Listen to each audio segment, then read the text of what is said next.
আসসালামু আলাইকুম। আপনারা সবাই কেমন আছেন? আশা করি ভালো আছেন। আমি আলহামদুলিল্লাহ ভালো আছি। আজকে আরও একটি নতুন রেসিপি নিয়ে হাজির হয়েছি। আজকে বিটরুটের পায়েস রান্না করব। কথা না বাড়িয়ে চলুন শুরু করা যাক।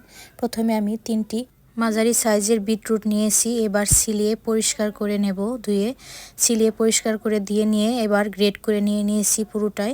গ্রেট করা হয়ে গেলে চুলায় একটি কড়াই বসিয়ে দিয়ে দেব। কড়াইতে আমি 1 লিটার লিকুইড দুধ দিয়েছি। দিয়ে কিছুক্ষণ জাল করে একটু ঘন করে নিয়েছি। এরপরে দিয়ে দিলাম বিটরুট গ্রেট করে রেখেছিলাম ওইগুলা দিয়ে। এরপরে দিয়ে দেব 1/3 কাপ চাউলের গুঁড়া। আমি পোলাওয়ের চাউলের গুঁড়া নিয়েছি, আপনারা চাইলে যে কোনো চাউলের গুঁড়া নিতে পারেন। এরপরে দিয়ে দেব 1/2 চা চামচ লবণ আর 1/3 কাপ চিনি দিয়ে ভালো করে মিশিয়ে অল্প কিছুক্ষণ রান্না করে নেব। যে পর্যন্ত পায়েসটা ঘন হয়ে না আসবে ওই পর্যন্ত আমি রান্না করে নেব। পায়েসটা ঘন হয়ে আসলেই আমি নামিয়ে নেব। পরে কিছু কাজু বাদাম, পেস্তা বাদাম দিয়ে সাজিয়ে নেব। আমার ভিডিও যে যেখান থেকে দেখতেছেন দেখার শুরুতে একটি লাইক দিয়ে দিবেন। আর ভিডিওটি যদি ভালো লাগে অবশ্যই সাবস্ক্রাইব করবেন।